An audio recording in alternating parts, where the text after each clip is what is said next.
ဒီနေ့လောကသားအားလုံးဝမ်းမြောက်ဖို့အတွက်ဖျားသခင်ကြွားလာရခြင်းဖြစ်ပါတယ်ခရစ်စမတ်ဆိုတာက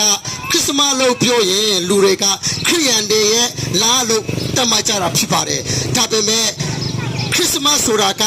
ခရိယန်တွေရဲ့လားတစ်ခုတည်းမဟုတ်ပါဘူးလူသားအားလုံးလောကဝမ်းမြောက်ဖျားကြွားလာဆိုတဲ့အတွက်ကြောင့်လောကသားတွေအားလုံးဝမ်းမြောက်ဖို့အတွက်ဖြစ်ပါတယ်အဲ့ဒါကြောင့်လောကသားအားလုံးဝမ်းမြောက်ဖို့လောကမှာရှိတဲ့လူသားအားလုံးဝမ်းမြောက်ဖို့အတွက်ဖျားသခင်ကြွားလာရခြင်းဖြစ်ပါတယ်မိတ်ဆွေဝမ်းနေတဲ့အချိန်မိတ်ဆွေစိတ်ပြည့်နေတဲ့အချိန်မိတ်ဆွေဆုံးရှုံးနေတဲ့အချိန်မှာအဲ့ဒီဖျားသခင်က